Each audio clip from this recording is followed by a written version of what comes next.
Hello there. Are we in a new space or what? Yes. We are in a totally different world, a world where it is so much brighter, kind of right now.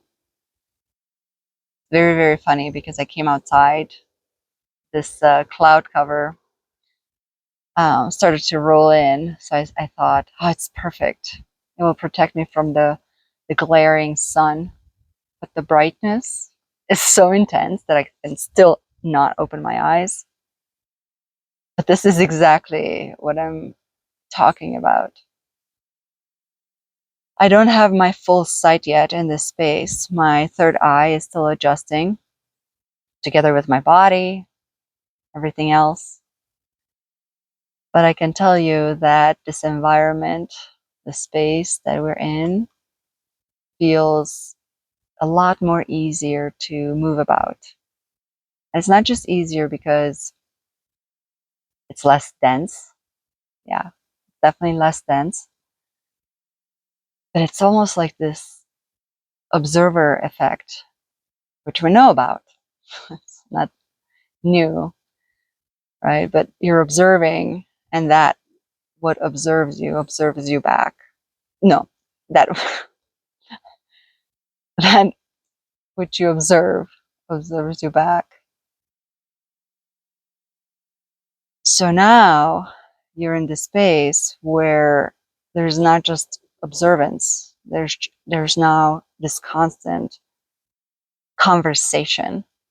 There's collaboration. And there's efficiency in that because this collaboration is at a very subtle, instinctual level. And so in this space, you don't have to create a purpose. You can if you want to. You can observe with the purpose. You can move with the purpose. You can do or not do, be, whatever. Or you can just do all those with no purpose. If you want to justify, you can, but you don't have to because everything else knows because it's been observing you as well. And so when there's a knowing of everything around you through this observation and this subtle communication all the time, there's an efficiency about that. Or I don't know, I guess that's that's what I'm getting. That's my explanation of why already it feels a lot easier.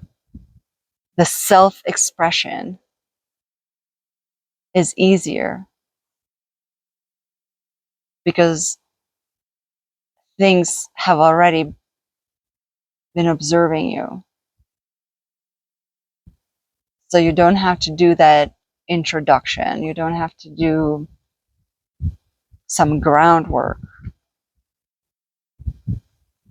Just do and be what you want to explore. That makes sense. So it's been a rough couple weeks, maybe just 1 week. Kind of started with my brain being on fire. And the rest of my body very, very cold. I could not get warmed up. There was one day I was in the hot tub for a whole hour. It's insane to me. I cannot do that on a normal day. But I think the most important thing that we went through is this experience of sorrow. And that is a mechanism. If you, whatever it is that you're processing, it might show up as extreme exhaustion, kind of like body aches and flu-like symptoms. But to me, that's also this processing of the sorrow, because in this new place, the old personality, the old self, parts of that are obsolete. So they were just uninstalling. And you're going through a death of those complexes of the personality structure. And when we truly understand that sorrow is just this mechanism and it's not personal to us, you're still feeling the things. It's not that it's easier, but it's easier. You have an understanding and you can be observing yourself without that constant goal to figure it out. You can allow yourself, yeah, oh, here it is. I'm uninstalling. I'm allowing myself to grieve and to honor who I used to be, to honor the past. But here's what's really interesting, because I'm sitting, or standing actually, right at the threshold. I stepped into this new world and I feel like I can't quite make another step because I can't see nothing. It's just white, very bright white. But I turn around and turns out the sight is still there. I can see backwards. I can see into the collective, the other collective, like the masses. And this grief that we've been through, apparently it's subtle enough. It's almost like the soul ascended. It pulled us with,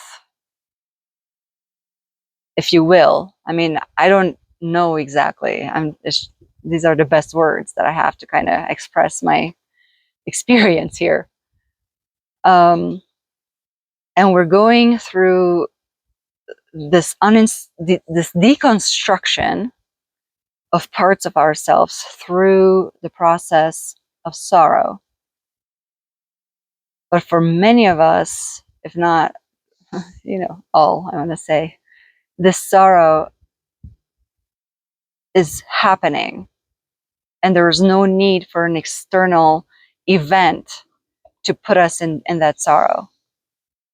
If that event also happened to put you maybe into a deeper sorrow, or sometimes I feel like there's all these events and they all kind of get attracted together. So instead of processing one sorrow, it's one of those things, when it rains, it pours. Sometimes that happens. To me, it's this big collective event, and it's not as personal. It's hard to understand that it's really not that personal to us. But I'm looking back as I'm in this threshold of the new world, and I'm seeing the wave of the reverberance of the sorrow that we're processing. And it hits the masses, but they're not sensitive enough to feel it. But the shockwave, it creates this release of anger.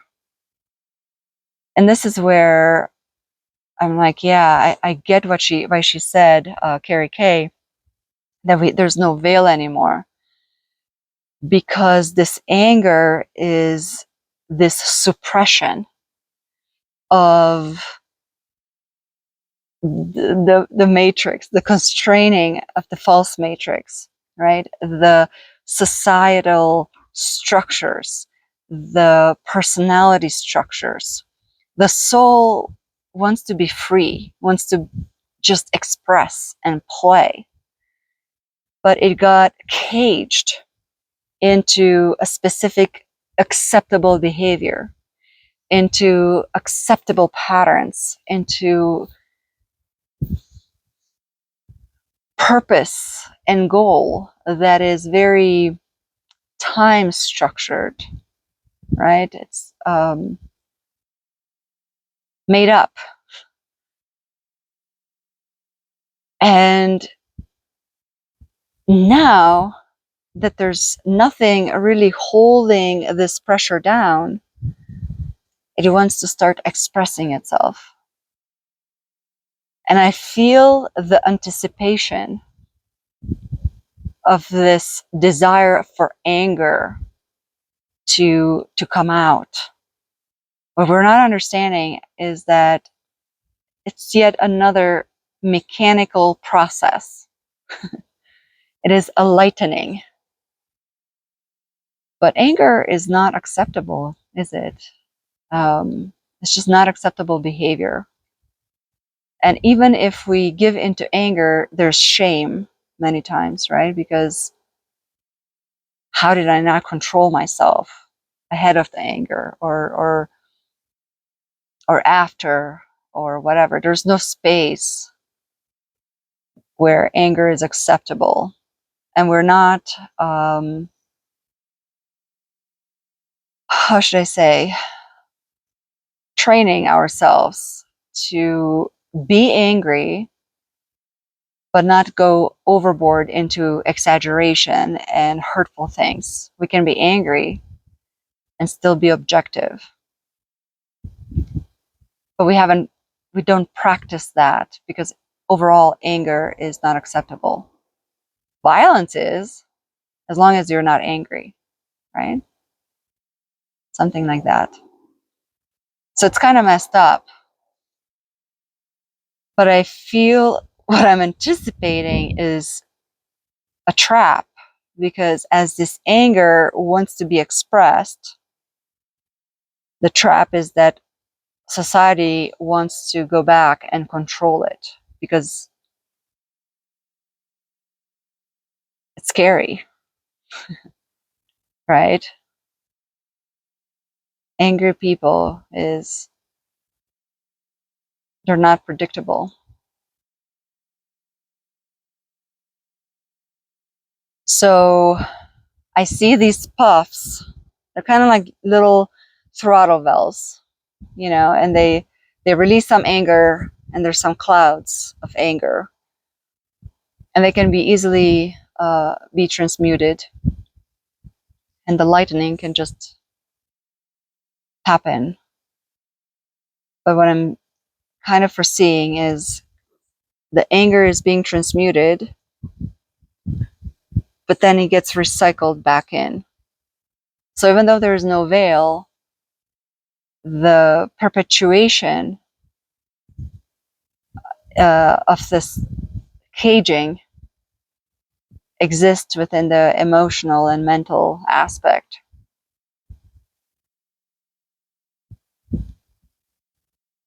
But it's a choice. It's hard to tell somebody that that's your choice. It doesn't typically work like that. I also feel there is going to be calls to help everybody that's capable, able, and willing to transmute this anger. I feel like there's gonna be more all hands on deck type situations coming up. I'm seeing it kind of like as a story, and I know it's from the subconscious because I'm also asking myself, am I making this up again? Because I'm in this new space. I lost my confidence, but when I have that question, I also know that I'm on the right track. I can trust the not knowingness. That makes sense.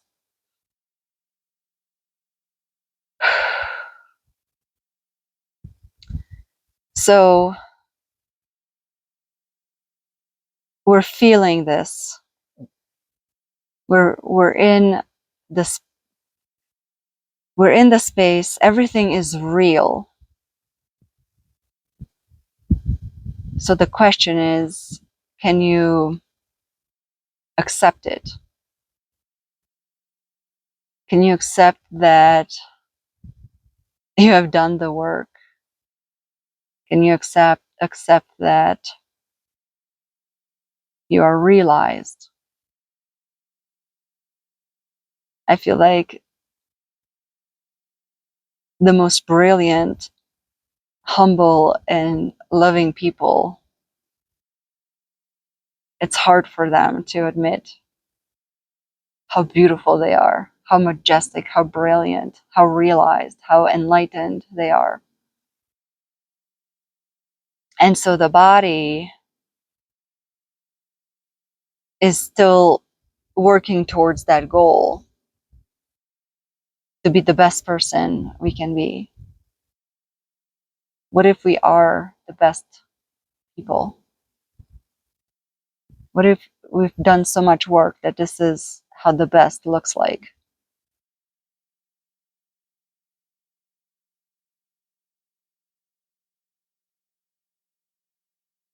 Can we just play now? Yeah.